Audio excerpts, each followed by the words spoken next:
I had to figure out ways to put study time in, because I couldn't work a 10-hour day, go home and neglect my family and say, I'm doing this for the Lord.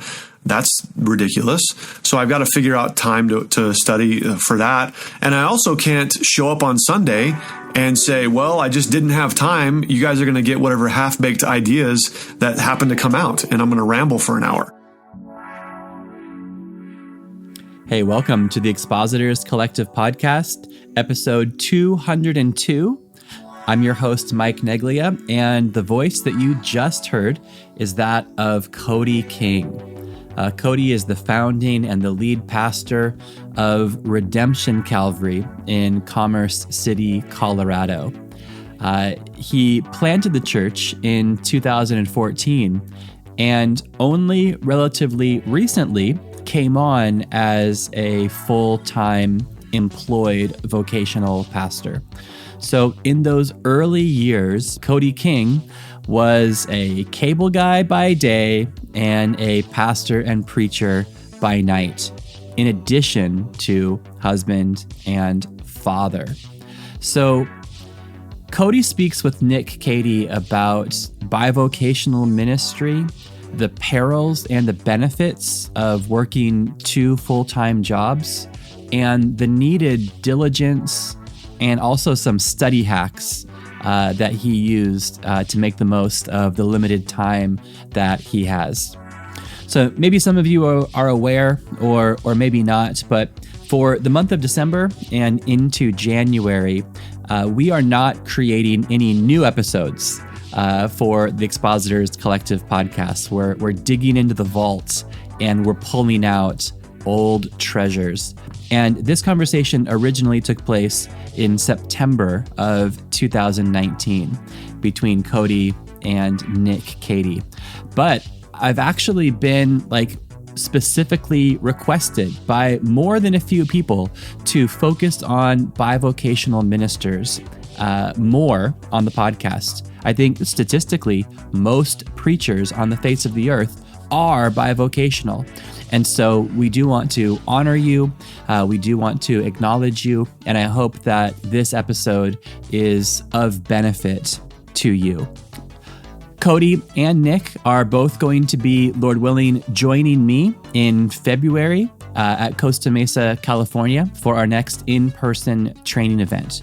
So if you are near Southern California, or if you're able to travel to Southern California, February 17th or 18th, I really encourage you to make the journey and to come join us for a Friday and for a Saturday for our next in-person training event. It is a potentially life-changing and ministry-enhancing time of just intense cooperative, collaborative discussion, mentorship, and growth. I want to help you grow in your personal study and public proclamation of God's Word. I hope this podcast does, and if possible, I hope that you can join us in February in person in Calvary Chapel, Costa Mesa for our next in-person training event. Okay, I'm going to get out of the way. Here's Cody and Nick speaking about bivocational ministry.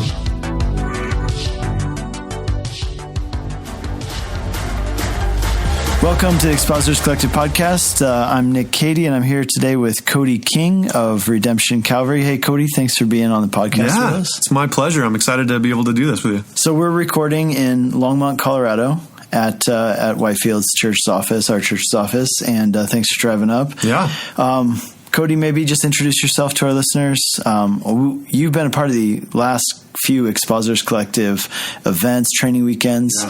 So some people who have been to those are going to know you. Sure. But for those who don't know you, tell us about yourself. Tell us about your ministry here in Colorado. Yeah. So like you said, my name's Cody King. I'm the lead pastor at Redemption Calvary. And I planted that church 5 years ago. And moved out from Southern California to be able to plant the church. I kind of counted as the first year was a home Bible study and kind of getting some things put together. And then we've been actually officially launched as a church for 4 years. So I say 5 years, but 4 years is for church, where the church is officially I guess, existed beyond a home Bible study kind of a thing. So yeah, been doing that for the last 5 years. I love Expositors Collective. I remember when you had reached out to me about it. I originally just thought it was like some cool graphics on Instagram. That's all really? I thought it was. Wow. I didn't really know about it. And then you'd reached out to me to participate in the one here in Denver. Yeah. Yeah. And man, I can't tell you how excited I was to be able to be a part of it because it's something that I'm passionate about. I really want people to be equipped and trained to teach the Bible well. It's something that drives me. And you and your wife, you're like a team. You guys have been at the events, and she's been ministering to ladies and coaching and things like that. It's been really cool. Yeah, it's awesome. It's exciting. I love it. In fact, something that's interesting is before I knew what Expositors was, at our church, I was doing a 4-week expository teaching class. Right. And it happened to coincide with the event. And so I was just, I don't know, I'm just fired up about it. I love everything about it. I guess the reason I love it is because for me, I look back at my teaching past and I think I could have benefited a lot from someone who knew what they were doing to actually give me some direction, some advice. A lot of what I did was just kind of accidental and trying. Right. You like invent the wheel. It would have been nice if somebody gave you like some blueprints or. Been a lot easier for sure. Right. It's like putting together IKEA furniture without the instructions. Well, even with the instructions, man. Right, yeah. Those little weird guys, you don't know what they're doing. Yeah, right. All right. So, hey, Cody, maybe tell us a little bit about your background. So you've been in Colorado now for 5 years. 5 years. Yeah. Before that? So before that, I lived in Southern California. I'm originally from Arizona, so I grew up in a little town in Arizona called Sholo. So that's not Cholo. It's actually Sholo, and just a little mountain town. Grew up there. I got saved when I was 17. I didn't really grow up in the church. I was kind of part of that Christmas and Easter club. You know, my family would show up at church on special days or whatever. And I got saved when I was 17, and immediately I knew that I was called into ministry. I didn't know what that meant, but I knew that God had called me right from the day I was saved. God used a significant event with the youth pastor. He just touched my back to pray over me as I was giving my life to the Lord. And God spoke to me in that moment, telling me what he's doing for you, you do for other people. And so I just, I started pursuing the Lord. I knew I didn't know the Bible. So I knew I needed to learn it. So I went to Calvary Bible College and tried to get some understanding there, and God radically transformed my life. And so from there, I was able to start volunteering at a church in Southern California after getting married. I had been married for about 6 months. Started volunteering at a church there. And from there, they asked me to come on staff. And so I took over the junior high ministry as a junior high director. And about a year later, I was ordained as one of their pastors. So I was 24, ordained as a pastor at this church. And I remember they told me after I was one of the pastors at the church that I was going to be on this on-call rotation. And man, I'm like, I'm a kid. What am I going to tell these people? And so the rotation was a preaching rotation? No, sorry, it was just a pastoral ministry. Like people call in to say, "Hey, I got something going on." And I remember I had to share an office with an older pastor. And I got off the phone on my first time getting a phone call. It was like a marriage question. And he encouraged me. He's like, "All right, that's how you do it." And he gave me some direction. So it was cool. So anyway, I was able to do that, and was on staff at that church for a number of years. I was teaching every week, multiple times a week, 2 to 3 times a week on Wednesdays, Sundays. We added a Saturday night service, so I was teaching then as well. I was teaching up to 5 different times on over a weekend because of the multiple services. And then I was able to preach for the pastor there as well. Sometimes they asked me to do that. And then from there, I helped to plant a church from that church with the executive pastor about 20 miles south. And so we planted a church there, and which was interesting for me because I had actively said I would never plant a church because it's ridiculous. It's too much work. That was my actual thought. And I thought, why plant a church? Why not just help something that's already doing well? And so that was my mentality, but God had to change that stuff in me, and he did that and really gave me a heart and desire for church planting and church planters. I love church planters. I love encouraging them. I love being able to spend time with them and just offer any kind of help that I can, even if it's just prayer and friendship, So I love church planters. And And so we planted that church. I did that as the assistant, and we planted it as hopefully to be a church planting church. I mean, obviously God's the one who does that. You don't get to decide. But we planted it as hoping to be a church planting church. And I thought my job was going to be to train, equip, and send. I did not have a desire to go, but God changed that after about 7 years. So I was there for 7 years, and then God called us to come out here. That was about 5.5 years ago. Cool. You know that we have a lot of people who listen to this podcast who I think can relate to where you were at different stages in your life. You know, there are people who are teaching junior high, in high school groups and teaching every week. Yeah. And then there are some who are, teaching occasionally for the main service. Mm-hmm. And then, what we've had a lot of feedback on is like people who teach and work at the same time. So Sure. Bivocational. Yeah. So I know that you, for the first, how many years? 4 years. Yeah. You were bivocational, meant that you worked a full-time job. Yep. And you preached every Sunday. Yeah. Yeah. So, tell us a little bit about that. Particularly what I'm interested in knowing is, how did you do that? Like, how many hours a week were you working at your job? And then what was your schedule like? How did you preach good sermons and work a full-time job? Yeah, I think that's a really, really good question. I've had the opportunity to be bivocational 3 times. So the first time was when I was going to serve in student ministry.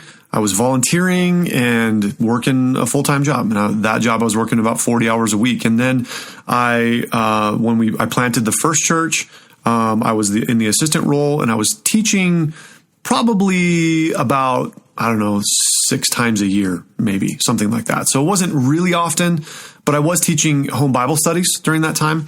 And so doing that, being bivocational before then I went on staff at that church, and then planting this church, being bivocational for 4 years. And it's literally just been just over a year. Just May, a couple of months ago, was when I was able to go full time a year ago. So it's just been over a year.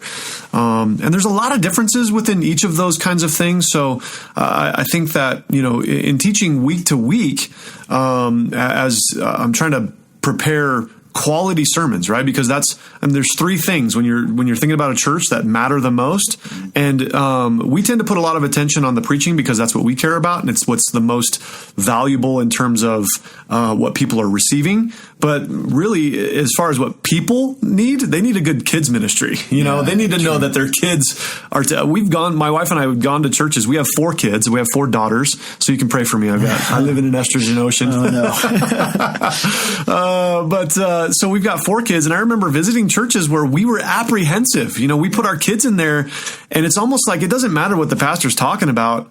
I'm worried about my girls, and are they okay? And am I going to get them back, the same or better than when I gave them to you, So I think that matters a lot. But, it's the kids ministry, the music, and the preaching, right? Those are the 3 kind of things that you've got to have in order to really be able to effectively minister to people. And so how do you, I don't have really control over some of those other ones, but I got control over the preaching one. So how do I do this the best that I can with the time that I've got? Because when I was planting Redemption, I'm working for Comcast as a cable installer, and I'm literally the cable guy, going into people's houses. So I'm installing phone and internet and TV and security systems and doing all those kinds of things. And the job is really demanding. I gotta be at work at 7 a.m. and I literally don't know when I'm going to get off. And so daily I worked minimum of 10 hours. So I worked 10 to 12 hours every single day, and sometimes 6 days a week. So doing that and then trying to I'm going to plant a church, and I'm going to have a marriage, and I'm going to have 4 kids. Like, where does all this time come from? And I remember people asking me the question, how do you do this?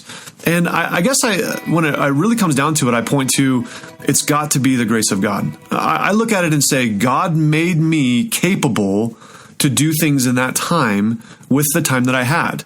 And so that's God's side. That's the miraculous God coming through side. The other side of it, though, I think is discipline. That's the other aspect. It's like 1 Corinthians 9, I think, where Paul says, I beat my body and make it my slave. I think there's a big part of what we do as Bible teachers and Bible preachers that has to do with discipline. You've just got to work some disciplines into your life. And so, for me, I had to figure out ways to put study time in, because I couldn't work a 10-hour day, go home and neglect my family and say, I'm doing this for the Lord. That's ridiculous. So I've got to figure out time to study for that. And I also can't show up on Sunday and say, well, I just didn't have time. You guys are going to get whatever half-baked ideas that happen to come out, and I'm going to ramble for an hour. So my friend told me that he went to a church where the pastor was bivocational, and he said that every now and then the pastor would run out of time to prepare his sermon, and they would just have all worship Sunday. Oh, wow. And he said that soon after that started, there began to be a lot of all worship Sundays. Like it was like this is now planned once a month to like 3 times a month. Yeah, I don't think that's wise. Yeah. Or, if the Holy Spirit directs you to do that, that's one thing. But just saying, I didn't feel like studying. Or I think the guy was slammed, but clearly you were pretty slammed. For sure. 60 hours sometimes a week. Absolutely. Yeah. So what do you do when you're doing that? Well, so, one of the things that really comes to my mind as you're saying that is 1 Corinthians chapter 4. Paul says in there, let a man so consider us as stewards of the mysteries of Christ, right? That's what it says in verse 1. And then verse 2 says, moreover, it's required that stewards be found faithful. Yeah. Faithfulness is the requirement. So God knows my schedule. God knows my time. God knows how much I have to give. God knows my mental capacity. He knows when I'm exhausted and I open the Bible and I read it and the words literally don't make sense, which is, by the way, a bad time to write notes. Don't write notes when you don't really even understand what you're reading. But he understands all those things. And there is a miraculous element by which we've got to rely on the Lord to make up for that. But I can't use that as an excuse for my lack of discipline or my unwillingness to be faithful. And so what I ended up doing was part of my job with Comcast was that I was a subcontractor. So that what that meant was I wasn't an hourly employee. I was only getting paid when I was doing installs. So all of the time that I was sitting in between jobs and didn't have a job, that was all my time. So I was able to work in some study time then. I could open up my Bible and, sit in my truck waiting, 15 minutes, 20 minutes, an hour sometimes for another job. And I would be able to put some study time in there. Or, for me, I had a job where I was driving. And so what I could do is put my GPS on and literally mindlessly follow the blue line. And then I could listen to messages and allow someone to speak into me. Or I'm praying and I'm mulling over the verses that I'm reading for that week, trying to get into the scriptures as early in the week as possible, right away, just so that I'm thinking on them and they're in my heart and I'm praying on them and I'm asking the Lord about them. And so as I'm driving, a lot of times God would be faithful to speak to me about those sections of scripture, and then I would dictate notes to my notes app. Sometimes it sounded crazy and I didn't really know what I was talking about, but I could get the gist of it, So, really, really important to do that. But really what I tried to do was I tried to get my structure and outline pretty well set. Not really massaged and transitions worked out, or even for me, one of the hard things that I have a really difficult time with is analogies and things like that. But most of that stuff comes to me in the moment. I don't really pre-plan a lot of that, which is nerve-wracking because I know they're important and I want them to be in there. But the Lord really hasn't. I guess my brain doesn't work that way. So I do put a few in, but most of them come in the moment. And so a lot of that stuff isn't worked out. But by around Thursday, I would have some sort of outline, some sort of really solid structure to where if I would, if you put a gun to my head and said you had to preach this, I guess I could, but I wouldn't feel like it was faithful or like it was really well done. I guess I could teach it. And then what I would do is I would wake up at 4:30 in the morning on Sunday, write the message, and then preach that message. That makes me nervous just thinking about it. I'm starting to have like an anxiety attack right now. Hot flashes. Yeah. Maybe it's the coffee. Maybe. Yeah. Oh man, that scares me, honestly. Yeah. Like I love going to bed on Saturday and knowing that like it's done. I'm done. I just show up in the morning. Anyway, so yeah, but it worked. Well, it wasn't by choice, It was just I don't have time anywhere else. I maybe have an hour here and there during the week to be able to put some time into this, and I would get some structure around it, some ideas, some things I felt like the Lord was impressing on my heart and mind, and then I would listen to David Guzik or John Corson or, something like that to really fill in some of those gaps for me and to check my theology, make sure I'm not coming up with stuff that's clearly not in the text. And so, being able to listen to someone teach it was really helpful because I can't drive and read, so I couldn't read commentaries. I had to listen to commentaries instead. So, just finding some faithful sources of being able to do that. And then, I just didn't have blocks of time where I could do it. Yeah. And so I was stuck with, I'm going to do this. And so it was weird and I didn't like it. And I felt crazy, like I'm going to let this thing sit on Thursday and not look at it and not, I'm still praying. I'm still reading. Thursday to Sunday morning. Pretty much. I just leave it alone. You didn't touch it. Yeah. I tried to leave it alone. Because I think there's a, helpful thing in the gestational period where you just let it rest, and so then I would just wake up early. That was time I did have.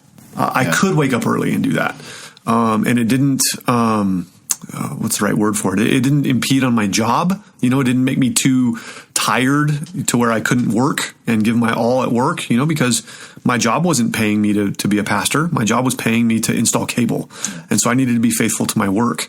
And yet I still needed to be faithful to teach and preach the Bible well. And so God was really faithful to use the time I had, but I had to be willing to give him the time that I did have. I couldn't say, well, I'm just tired. I don't feel like it. Or, like the guy that you were talking about before, another worship Sunday. Yeah, we're going to worship Sunday. We did not do that. So then one day, you are you've quit your job at Comcast. You wake up, it's Monday. Yeah. What'd you do? Like, did you sleep in? No, I think that's part of maybe it's a problem I have, but that's part of that whole discipline thing. I remember one, I think it was last year, not this previous year, but the last year. I'm not really big on New Year's resolutions, but my wife said, "Hey, what's your New Year's resolution?" And I looked at her with all honesty and I said, "I want to be disciplined in all areas of life." And she just laughed at me like, "You're ridiculous. Yeah. Why do you set the bar so high? It's unattainable, But it's just really genuinely the way I think. I want to be really disciplined in everything. And so I'm constantly trying to add to that. How can I be more disciplined physically, mentally? One of the things that I've recently been thinking about is being disciplined with rest, because one of the things that ministry does is it tends to give you lots of freedom, and you will use your freedom to either be really lazy or really overwork. And that's just a personality trait for people. Right. You're either going to be one or the other. Yeah. And I tend toward overwork. Yeah, me too. And so because I do, I actually have to be disciplined about rest and recreation. I have to kind of schedule it, which may sound weird to some people, but if I don't, I'll just be a workaholic. Like my wife's out of town right now and she's worried that I'm just going to neglect our children. So, those kinds of things. So no, there wasn't like I get to sleep in kind of a thing. In fact, it was the opposite, really? To where my wife had to pull me aside and say, "Hey, you are working 60 to 70 hours a week. You need to rein it back." Yeah. So, I mean, I'm sure that there are benefits to being a full-time pastor, totally dedicated to church and working a lot on the church. But I wonder if you would say, what are some of the things you miss from like the good old days, right? The good old Comcast days. Yeah, absolutely. I think some of what I miss is just the simplicity of things. As things grow, they just get more complex. And as layers of complexity come, there's just a disconnect between what you're doing and why it matters. And, pastorally, just with the people themselves. There was a day when I knew everybody in the church, and I knew them pretty well. And today that's just not the case anymore. There's too many people for me to know everybody, and I know them in terms of just a general kind of surface level relationship, but I don't know everybody really well. I don't really know what's going on in their lives. So I definitely miss that. There's also sort of that's more of a church size thing as opposed to like a time commitment being divided. Divided, yeah. But I think that for me, with where we're at with the church, the reason that I was bivocational was because of the size of the church. The church couldn't support my salary. I see. So as the church was, I know some guys, they raised support or whatever. So those are related. They were related. Yeah. They're related in my mind.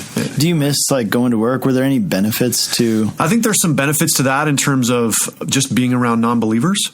I didn't have to go find people who didn't know Jesus. I had relationships with them, and we talked all the time about things. And my direct supervisor, was just, were guys who weren't saved. And so being able to bring the gospel into those scenarios just through my work ethic and conversations and just random things that would happen. Some of the guys, it's sort of a construction type industry. Yeah. And so a lot of the guys are rough, and, they when we're in the shop getting equipment and getting ready for the day, they had some pretty rough things to say. And it was interesting because I told them right from the beginning that I'm planting a church, and so that's what I'm here to do.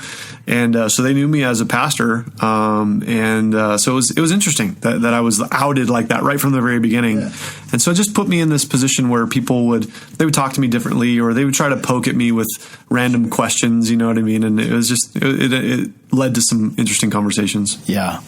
Yeah. So I've been full-time for a while, of course, since I've been in Colorado. But when I was in Hungary, there were times, like pockets, where I would have various jobs. And I personally, I didn't need those jobs, but I wanted to do them. And I missed that a little bit. And I remember before I even moved to Hungary as a missionary, I had 2 summers where I worked in a warehouse delivering furniture, assembling, and that kind of stuff. And I loved it. It was like I woke up every morning and prayed like, Lord, what are you going to do today? It was exciting. Yeah. And there's a degree to where I miss that. And one of the things I think about is like guys who are bivocational, I think some of them, they can only see the downsides to it. Yeah. It's impeding on my time. And and I don't have time to study and prepare like I'd like to, or et cetera. I could invest so much time, which are all true. Yeah. But man, there's also a way in which there's some really huge blessings involved. Well, I think part of it as well as you're talking is just the whole ability to live in this different way by faith in the Lord. It's different when you're able to say, okay, I've got 20 hours I can give to preparing this message. But when you're looking at it going, I've got maybe 4, there's a different sense of I'm trusting God for this in a different way and living by faith that way. And when God comes through, you're amazed. Just as much as everyone else is that the Lord spoke to them, you're thinking, you don't know what I came up here with, Right. Right. Every week is like a small miracle. Yeah. Every single time, Yeah. So I think that's really good. Cool. Hey, Cody, thanks for being here. I really hope this will be helpful for many of our listeners. Yeah. And this whole topic, I think, is something which, you've given us some great insight into, and I'm sure that people are going to glean a lot from it. So any closing thoughts? I think that, just as we're talking, the big thing that really stands out to me is discipline matters a lot. So just be given over as much as you can. There's a lot that you have to do, but there's an even bigger part that the Lord has to do. Don't worry about the part that God has to do. Only He can do that. Trust Him with it, but you've got to do the part that you've got to do. Well, thanks, guys. It's been a real treat to be able to listen into that conversation, and I'm really glad to rebroadcast it because I know that it's going to be a help to others as well. Be sure to check the show notes because there's going to be some links to some of Cody's main session addresses that he's given over the years at our training events. and also a panel discussion from New Jersey where Cody and others spoke about the challenges and the blessings of bivocational ministry. So we have more bivocational content that already has been released, and we plan on creating or curating or seeking out more bivocationally relevant ministry type tools for those of you that are serving in the church while being employed in a secular vocation. Okay, I hope that this episode and all that we do helps you to grow in your personal study and public proclamation of God's Word.